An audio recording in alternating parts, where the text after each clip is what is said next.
우리 앞옆에 계신 분들 인사 나누겠습니다. 반갑습니다. 더우신데 잘 지내시죠? 한마디 좀 해주세요. 더우신데 잘 지내시죠? 예. 날씨가 덥다 보면 불쾌지수는 매우 올라가고, 그건 누가 건드리기만 해도 막 짜증이 나고, 요즘에는 막 일본이 또 우리나라 건드리니까 또 짜증이 나고, 불쾌지수 올라가고, 지금 우리나라는 대외적으로 큰 어려움을 겪고 있어요. 불과 몇 달 전까지만 해도 미국이나 북한이나 중국, 일본 이 주변 열강국들과 사이가 원만하고 괜찮았거든요. 남북 정상회담도 2차례나 열렸었고, 또 미국과 북한의 정상도 또 2번이나 또 한 번은 또 판문점에서 또 만나기도 했었었고, 평화의 분위기가 조성되고, 이제 좀 전쟁의 위협과 공포가 좀 사라지는가 했더니만 불과 몇 달이 지난 지금은 최악으로 치닫고 있는 그런 느낌을 받게 됩니다. 또 연신 또 지금 북한은 미사일을 쏴대고 있고요. 전쟁의 위협과 공포 분위기로 조정하고 있습니다. 이제는 이것도 모자라서 일본과 경제 전쟁까지 해야 되는 그런 상황까지 오게 되었습니다. 화이트 리스트라고 해서 일명 백색 국가라고 하는데, 이 명단에서 우리나라를 제외시켜 놨어요. 한마디로 우리 경제에 뭔가 심각한 타격을 주기 위해서 그렇게 한 겁니다. 대통령이 담화문을 발표할 정도로 심각한 어려움에 처해져 있는 것만큼은 사실입니다. 물론 정부에서 나름대로 대책도 마련하고 이 위기를 탈출해 보기에 노력을 하겠지만, 이럴 때일수록 우리 크리스찬들이 이 나라 민족을 위해서 기도해야 할 분명한 명분이 생겼습니다. 이 민족을 위해서 더욱더 많이 기도해 주시기를 부탁드리겠습니다. 전쟁이라고 하는 것, 무기 갖고 하는 줄 알았더니만 꼭 그런 전쟁만 있는 게 아니죠. 힘의 논리가 지배되어지는 그런 이 경제 전쟁도 이렇게 있을 수 있겠구나 하는 것을 여실히 요즘 느껴보게 됩니다. 전쟁에서 이기려면 군사력이 강해야 되고요, 또 경제력도 뒷받침돼야 됩니다. 또 학문을 연구하려면 지식적인 힘이 필요하고요, 또 우리 신앙인들에게도 필요한 게 있어요. 이것이 바로 영적인 힘이 우리에게 필요합니다. 모세가 지금 이스라엘 민족들을 이끌고 강야 한복판에 서 있습니다. 그리고 이 강야 한복판에서 누구를 만나게 되냐면은 무장 강도 도적, 바로 이 아말렉을 이제 마주하게 됩니다. 여기서 이제 피할 수 없는 그러한 전쟁을 치러야 되는데, 사실 이스라엘 민족은 이전에 전쟁 한 번도 해보지도 않았어요. 어떻게 칼과 창을 써야 되는지도 모르겠고, 칼과 창마저도 모든 그러한 이 이스라엘 장정들에게 주어지는 것도 아니고, 그거 구하기도 힘들고, 그래서 여호수아나 몇몇 사람들밖에 없어요. 아예 군사력 자체가 제로입니다. 이런 민족이 아말렉 민족들과 함께 싸움을 한다, 전쟁을 한다. 이들은 이미 도적질, 또 약탈하는 일, 그리고 치고 빠진 이런 게릴라식 이런 전투, 이런 거에 아주 능한 민족이 이 아말렉 민족이었거든요. 힘없고 연약한 아녀자들, 어린아이들 뒤에서 공격하고 도망가고, 또 뒤에서 공격하고 도망가고, 아주 치졸한 민족이 이 아말렉 민족이에요. 그러니까 하나님도 이 아말렉 민족을, 이 민족을 향해서는 전혀 긍휼을 여기지 아니하셨어요. 사왕 때도 아말렉 족속을 다 진멸해라, 그냥 어린 아기까지 살려두지 마, 다 진멸하라고 얘기하셨을 정도로 아말렉에 대한 어떤 자비도 하나님도 안 갖고 계셨어요. 이런 민족이다 보니까 하나님도 다 하시는 겁니다. 여호수아의 귀에 외워서 들리도록 오늘 본문 말씀 가운데 속에서도 이 아말렉을 내가 없이 하겠다, 진멸하겠다, 하나님께서 그렇게 말씀하시고 계시고요. 이런 아말렉 민족과 전면전을 해야 되는 중차대한 기로에 지금 서 있게 되는 것입니다. 이때 하나님은 모세에게 전쟁에 임할 전술과 전략을 이야기하시는데, 다른 거 아니에요. 피하지 말고 정면으로 대응하라. 한마디로 맞불 작전을 시행하라. 오늘 하나님께서 모세를 통해서 이렇게 말씀하시고, 그리고 모세가 이제 여호수아에게 이것을 그대로 전해주고 있는 것입니다. 그런데 맞불 작전이라는 것도요, 힘과 힘의 균형이 어느 정도 맞아야지 이게 맞불 작전이 되는 것이지, 힘과 힘의 균형이 안 되는데 어떻게 이게 맞불 작전이 어떻게 돼요? 게임이 안 돼요. 안 되는 게임이에요. 게임이 돼야지 뭔가 맞불 작전을 하죠. 아말렉은 전쟁에 능숙능한 민족이었고 그들은 칼과 창으로 이미 무장한 민족이었고, 반면 이스라엘 민족은 군사력도 없었고 칼도 창도 없었었고 전쟁해보지도 않았고, 이게 무슨 싸움이 되겠습니까? 이게 어떻게 맞불이 가능할 수 있겠습니까?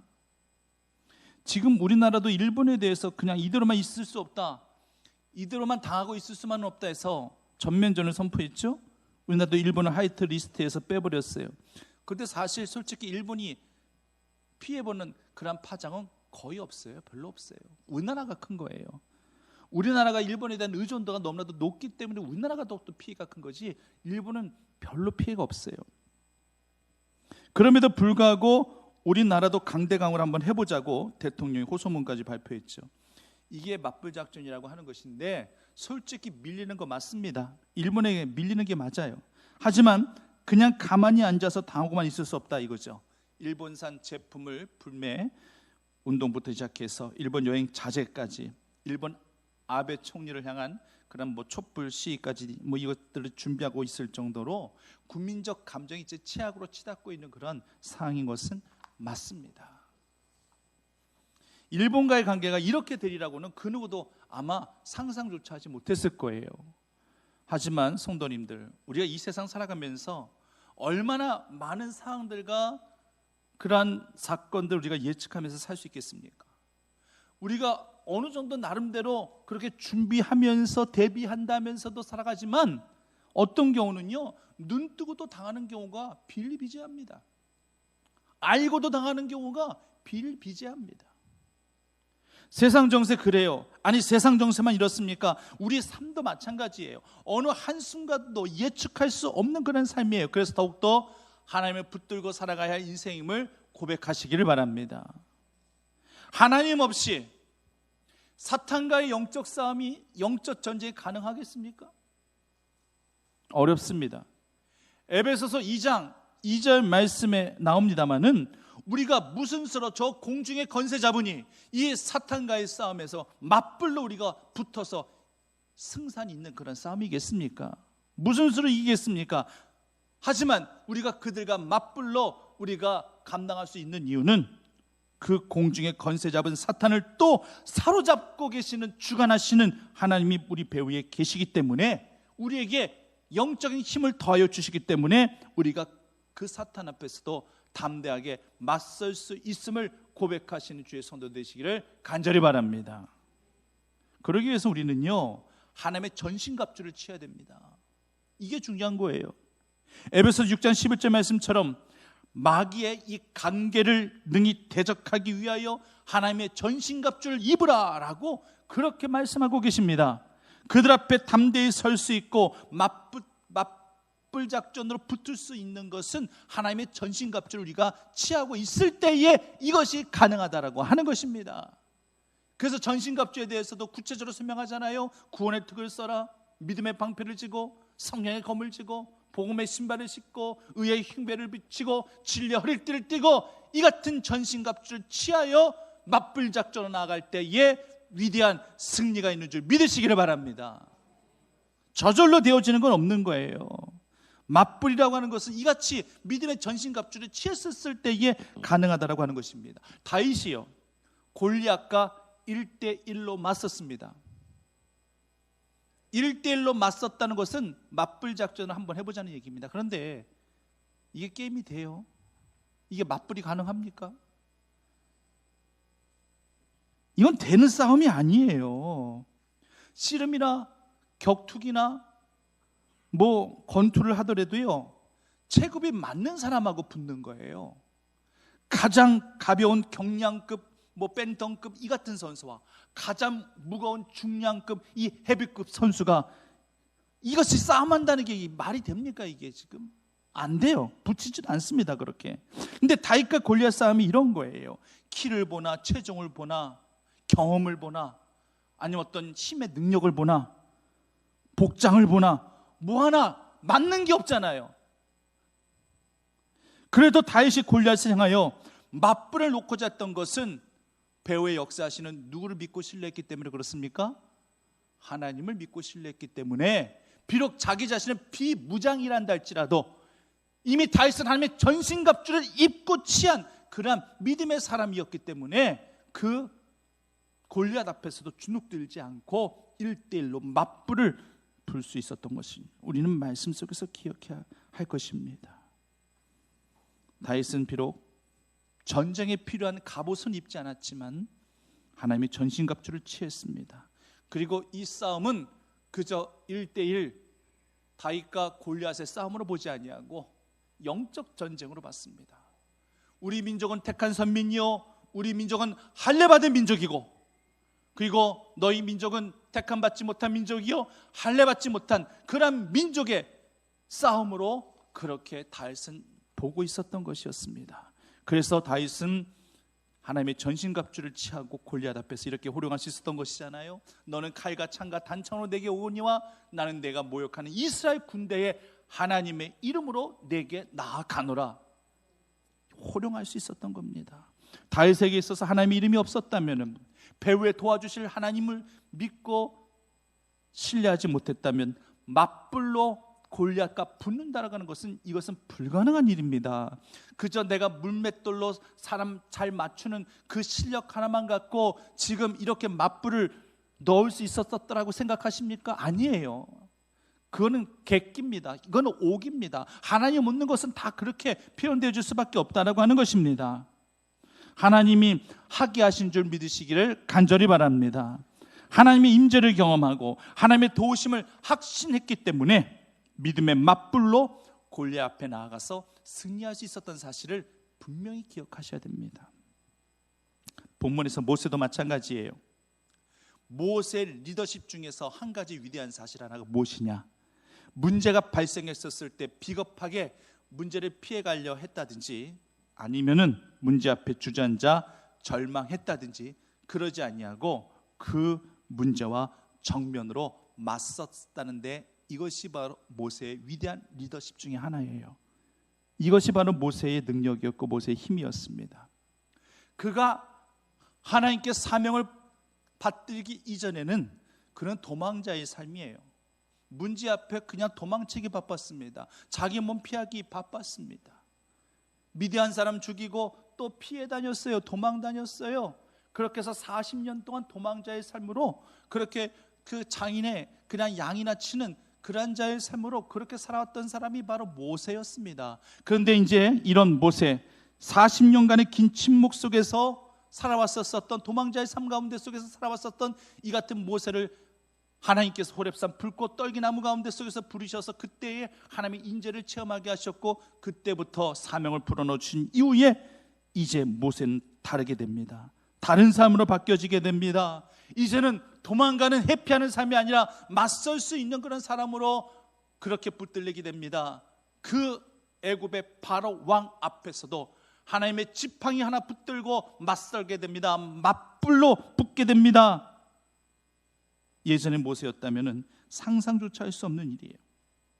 모세는 또한 문제 앞에서도 지팡이 하나만 들고 홍해 앞에 맞서게 됩니다. 다른 주변의 사람들은 다시금 돌아가십시다. 안 됩니다. 못 건널 바다입니다.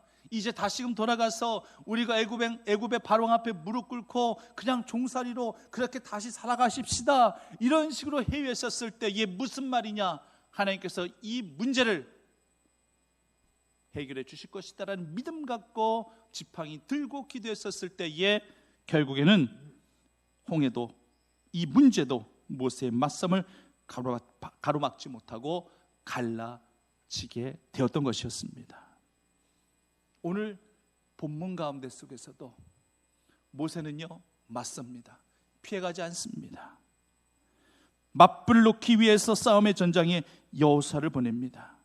변변한 무기조차 없고 군사력도 없고 전쟁조차 해보지 않았던 그러한 이스라엘 민족이었지만 전장에 여호수아를 보내게 되는 것입니다. 그 맞불이 가능할 수 있었던 것도 하나님이요, 승리하게 하신 것도 하나님이요, 영광 받아 주실 분도 하나님 한 분뿐이었음을 그렇게 기도 가운데 고백하는 거죠. 성도님들, 보잘것없는 미물이란다 할지라도요, 이 미물이 보통 때 사람 만나면은요 다 도망쳐요. 여러분들 고양이 아시죠? 고양이. 요즘엔 고양이도 애완용으로 키우신 분들이 꽤 계시던데, 여러분 저는 바깥에서 고양이 보면은요, 여러분들 고양이가 여러분을 두려워하지 여러분이 고양이 두려워하세요? 아니, 궁금해서 여쭤보는 거예요. 고양이 보면 어머 고양이다 하고 도망가세요? 누가 도망가요? 걔네들이 도망가더라. 걔네들이. 고양이가 제가 무서운가 봐. 나만 나타나면 도망가요. 그 음식물 쓰레기 그 주변에 항상 고양이들이 있거든요. 거기 지나가기만 해도 얘들이 보고 도망가요. 그래서 쟤네들 나를 두려워하는구나. 여러분들도 지나가기만 하면 걔네들이 여러분들 두려워합니다. 그런데요, 걔네들조차도 코너에 한번 몰리잖아요. 그래서 그때 고양이가 눈을 크게 뜨고 여러분들 잡아먹을 듯이 여러분들 쳐다보면은요, 여러분들 그 고양이 무서워요, 안 무서워요? 호발 다 무서워하시잖아요. 저도 언젠가 한번 냥 하면서 그냥 눈을 부릅뜨면서 저를 잡아먹을 듯이 저를 쳐다보는데 두려운 마음이 들대요. 섬찟한 마음이 들더라고요. 그렇다는 얘기예요. 모든 동물들이 보잘것없는 미물에 불과하다 할지라도 그 동물이 어느 순간 야성의 본능으로 바뀌어지게 되면은요, 사람조차도 그 야성의 본능 앞에 주눅들 수 있다라고 하는 것입니다. 우리 신앙의 사람들은요, 믿음의 사람들은 무엇이 발산되어야 되겠습니까? 야성이 아니라 영성이 발산되어지기를 간절히 원합니다. 믿음의 사람은 영성으로 살아가는 거예요. 하나님의 사람이 문제 앞에 맞설 때에 도전하는 힘과 용기와 담대함이 나도 모르게 생긴다고 하는 것은 바로 내 안에 영성이 발견되었기 때문에, 발산되었기 때문에 가능하다라고 하는 것입니다. 우리 앞에 문제가 있다한다 할지라도, 벽이 가로막고 있다한다 할지라도, 비록 암 같은 불치병이란다 할지라도, 경제 위기란다 할지라도 맞설 수 있는 용기와 힘, 그 모든 것들은 하나님께서 우리에게, 크리스찬들에게 허락하시는, 믿는 자들에게, 거듭난 자들에게 허락하여 주시는 하나님의 영성임을 꼭 기억하실 수 있는 주의 자녀들 되시기를 간절히 바랍니다. 세상 사람들이 불가능합니다, 끝장입니다, 절망입니다, 이렇게 하는 말에 귀 기울이지 마시고, 세상에서 너희가 환난을 당한다 할지라도 담대하라, 내가 세상을 이기게 하였노라, 이 주님의 음성을 들으시면서 담대하게 문제 앞에 맞설 수 있는 믿음의 자녀들이 되시기를 간절히 바랍니다. 그리고 이 맞불에는요, 절대 빠져서는 안 될 것이 있으니 그게 바로 기도입니다. 기도 빼고는 맞불이 안 돼요. 영적 전쟁은 기도 빼놓고는 절대 맞불이 가능치 않습니다. 9절 말씀에서 모세가 여호수아에게 선포하죠. 우리를 위하여 사람들을 택하여 나가서 아말렉과 싸우라. 내가 내일 하나님의 지팡이로 손에 잡고 산꼭대기에 서리라. 산꼭대기에서 선다고 하는 것은 산꼭대기에서 내가 기도하겠다라고 하는 거예요. 이건 하나님이 모세에게 주신 미션이에요. 여기서 우리는 두 가지 맞불을 보게 됩니다. 한 가지는 칼과 칼의 맞불, 또 한 가지는 기도의 맞불입니다. 칼과 칼의 맞불은 여호수아를 중심으로 하는 이스라엘 장정들과 그리고 아말렉 군사들과 하는 맞불입니다. 이 맞불은요, 피비린내 나는 맞불이고 치열한 맞불이 될 것입니다. 하지만 기도의 맞불은요, 고독합니다. 기도한다고 하는 것은 어떨 때는 굉장히 외롭게 느껴지기도 합니다. 그리고 고독합니다. 아마도 이 모세의 기도의 맞불이 아마도 어찌 보면 자기 자신과의 싸움일 수도 있었을 거예요. 엘리야 선지자가 1대 850으로 싸웠습니다. 맞불을 놓자 이거죠. 사람 숫자가 중요한 거 아니라는 것을 엘리야는 잘 알고 있었습니다. 그래서 바알 선지자, 아세라 선지자 도합 850명과 맞불을 놓았습니다. 기도의 맞불을 놓았습니다. 그들도 아세라 선지자 찾고 바알 선지자 찾으면서 크게 통성으로 기도했을 것입니다. 그러나 모세는 단 한 사람이었습니다. 여호와 하나님 찾고 구했었을 때에 그 기도의 맞불로 하나님께서 엘리야를 통해 승리케 하신 사건을 우리는 너무나도 잘 알고 있습니다. 하지만 외롭고 1대 850으로 싸워야 되는 그 순간 아마 엘리야도 인간적인 고독과 인간적인 외로움을 느낄 수 있었을는지도 모르겠습니다. 모세도요, 기도의 맞불로 반나절 동안 이 손이 내려오지 말아야 됩니다. 그렇기 때문에 하나님께서 이 기도의 맞불로 협력자를 붙여주셨죠. 아론과 훌을 양옆에 붙여주어서 그 기도의 손이 내려오지 아니하도록 그렇게 함께 붙들게 했습니다. 성도님들, 칼과 칼의 맞불과 기도의 맞불은 모두 연결고리를 가지고 있습니다.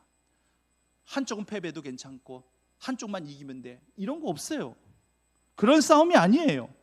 한쪽만 승리하면 되는 싸움이 아니라 지면 다 지는 것이고 이기면 다 이기는 거예요. 그렇단다 할지라면 이 아말렉과 이 싸움 현장에서 여호수아의 칼날에 더 비중이 큰 것일까요? 아니면 기도하는 모세의 손에 비중이 더 큰 것일까요? 어느 것에 비중이 더 큽니까?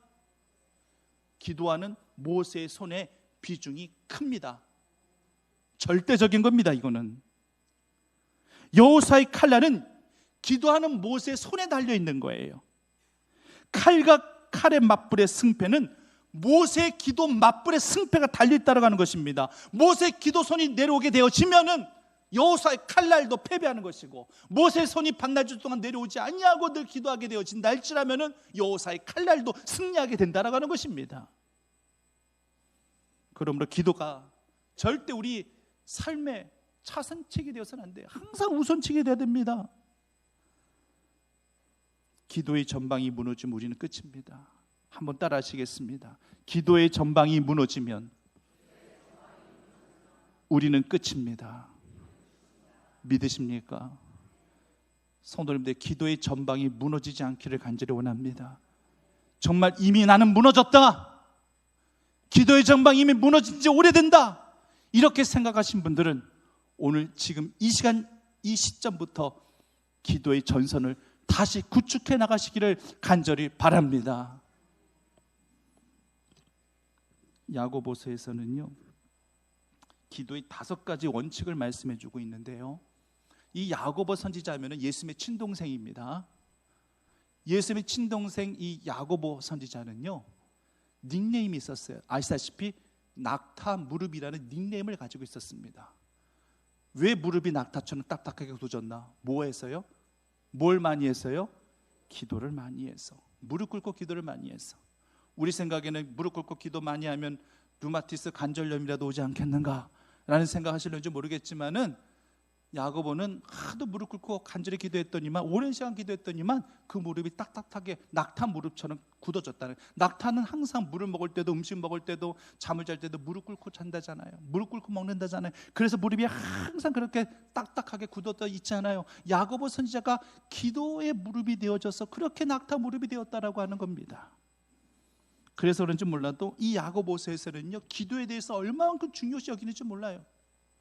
자기가 그렇게 기도 생활하고 낙타 무릎처럼 그렇게 되었기 때문에 기도는 이렇게 해야 된다라고 저희에게 힘주어서 5가지 정도로 강조하고 있습니다. 첫째는요, 따라 하시겠습니다. 무조건 기도하라.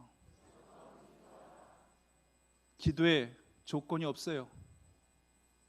무조건 기도하시는 여러분들 되시기를 바랍니다.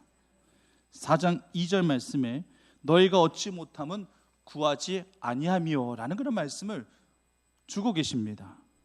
기도하는데 사실 이유가 없어요. 여러분, 이유를 갖고 기도하는 사람과 기도할 수밖에 없는 것이 나의 이유인 사람과 어떤 사람이 더 강할까요? 전자일까요? 후자일까요? 후자입니다. 절대적으로 후자입니다. 기도를 이유를 갖고 기도하는 사람보다 기도할 수밖에 없는 것이 내 삶의 이유이고 내 존재 목적이 되어지는 사람이 더 강한 줄 믿으시기를 바랍니다. 이유를 갖고 기도하는 사람은요, 그 이유가 사라지면 기도해요, 안 해요? 안 하죠. 그러다가 기도할 이유가 또 생겨야지만 그때 기도하는 거예요. 기도할 이유를 찾기 전엔 기도하지 않습니다. 하지만 기도할 수밖에 없는 것이 내 삶의 이유라고, 이것이 내 삶의 목적이라고, 기도할 수밖에 없는 것이 내 삶의 존재 이유가 된다라고 그렇게 고백하는 성도님들은 어떤 상황에 늘 직면하신다 한다 할지라도 기도에 매이게 되어 있습니다. 문제 앞에서도 기도하고 문제가 없어도 기도하고. 왜요? 기도가 내 영혼의 호흡이기 때문에, 기도가 내 삶의 존재 목적이고 내 삶의 이유가 되기 때문에. 그러므로 우리 성도님들, 기도할 수밖에 없는 이유를 찾지 마시고, 기도 없이는 한순간도 살아갈 수 없는, 기도가 내 삶의 분명한 이유가 되어지는 그런 성도님들로 살아가실 수 있으시기를 간절히 바랍니다. 그리고 두 번째, 따라 하시겠습니다. 하나님의 영광을 위해 기도하십시오. 야고보서 4장 3절 말씀처럼 내 정욕과 내 욕심을 채우기 위해서 기도한다 할지라면 응답은 없다라고 야고보는 분명하게 고백하고 있습니다. 구하여도 얻지 못함은 정욕으로 쓰려고 잘못 구함이니라 라고 분명하게 야고보 선지자는 이야기하고 있습니다. 그러므로 내 유익을 위한 기도가 아니라 하나님의 영광을 위한 기도를 올려드리라는 얘기예요. 우리가 먹고 마시는 것도 나를 위해서 먹고 마시는 것이 아니라 뭘 위해서 우리가 먹고 마셔야 됩니까? 하나님의 영광을 위하여 하라라고 분명히 말씀하고 계시는 거예요. 그리고 세 번째, 따라 하시겠습니다. 지혜를 구하는 기도를 드리십시오.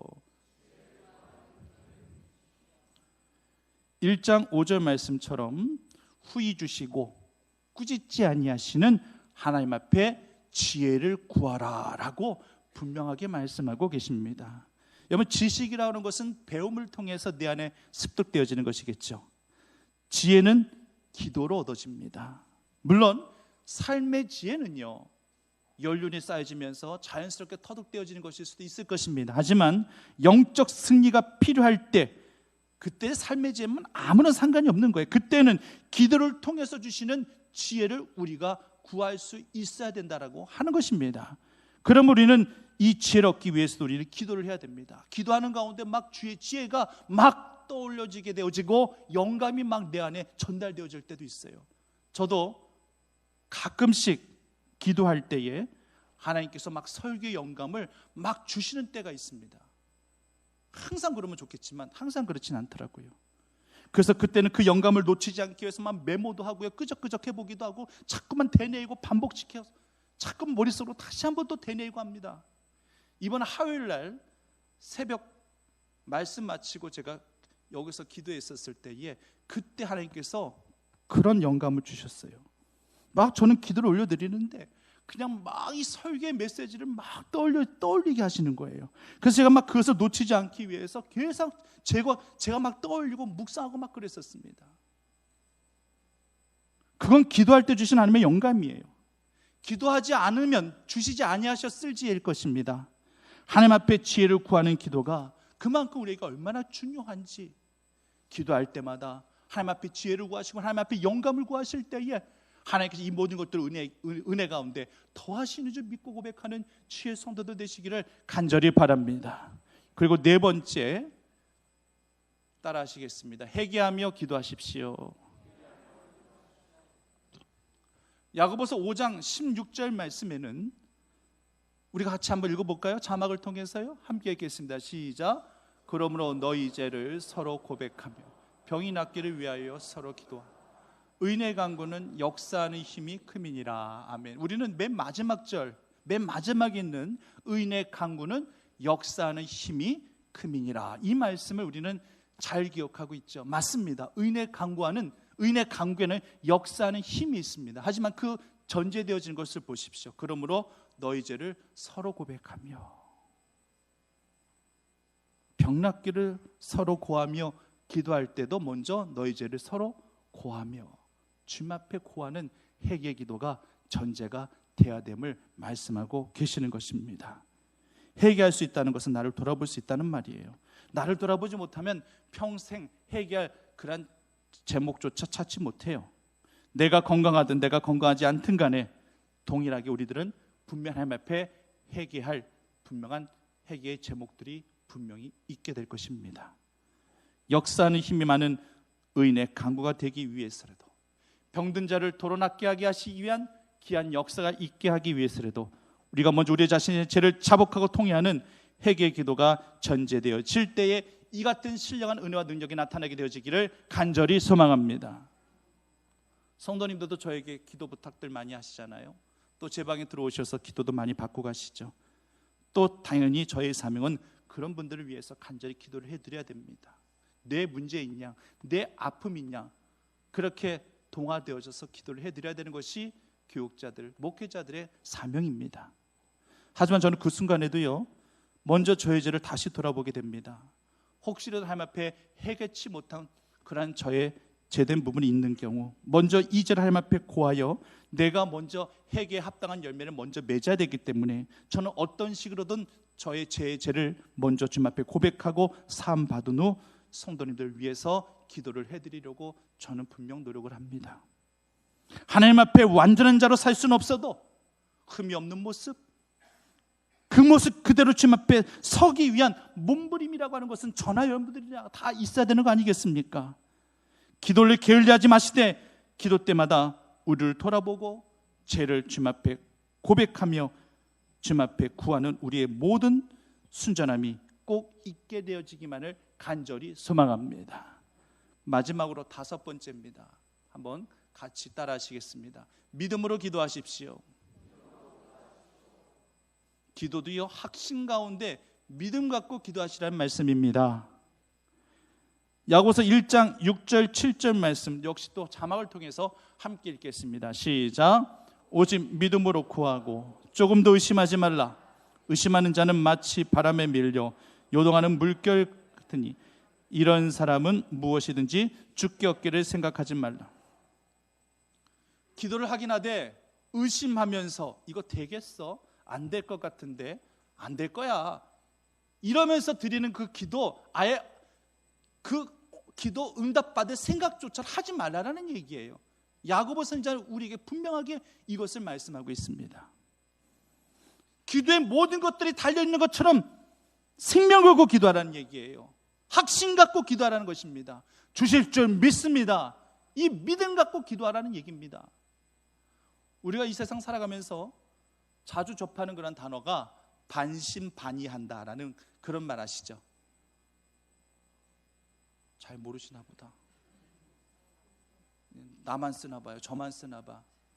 반신반의한다. 이 말이 뭐냐면은 절반만 믿고 절반은 안 믿어진다는 얘기예요. 못 믿겠다는 얘기예요. 반신반의, 한자성어 그대로 반만, 절반만 믿는다는 것인데, 그럼 성도님께 한번 이렇게 질문 드려볼게요. 반신반의는 믿음이 절반만 있는 것입니까? 아니면 아예 믿음이 없는 것입니까? 예? 믿음이 없는 거 맞죠? 이건 믿음이 없는 겁니다. 반신반의는 아예 믿음이 없는 거예요. 절반만 믿음이 있다라는 거 이거 아니에요. 제로입니다. 제로. 조금이라도 의심이나 불신 들어가는 믿음은 하나님이 절대 인정하지 않아요.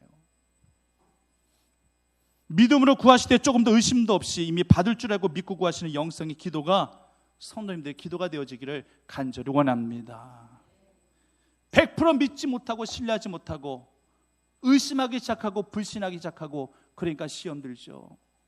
시험 들기 시작하니까 기도도 안 나오고, 불신하게 되니까 믿음도 안 생겨나고, 하나님을 향해서든 사람을 향해서든 그런 마음 갖고 신앙생활 하다 보니까 내 안에 은혜도 없는 것이고, 그렇기 때문에 절대적으로 우리가 하나님 앞에 기도를 올려드릴 때에 100% 믿고 이미 받은 줄 믿고 또 구하시고 확신케 되어지는 우리의 기도가 하늘 보좌를 움직여지는 줄 믿고 고백하는 주의 성도들 되시기를 간절히 바랍니다.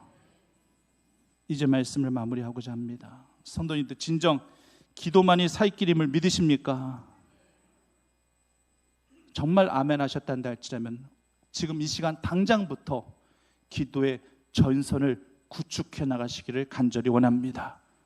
기도의 전방이 무너지지 아니하도록, 이미 기도의 전방이 무너지셨단다 할지라면 다시금 내가 벽돌 하나하나 다시금 쌓아나가는 그런 마음가짐으로 기도의 전선을 구축하십시오. 전쟁에도요, 전선 구축하는 것이 얼마나 중요한데요. 그 전선이 무너지면 혼비백산 흩어질 수밖에 없는 것이기에 우리 영적 싸움을 늘 하면서 승리해야 되는 저희들은 기도의 전선이 무너지면 안 됩니다.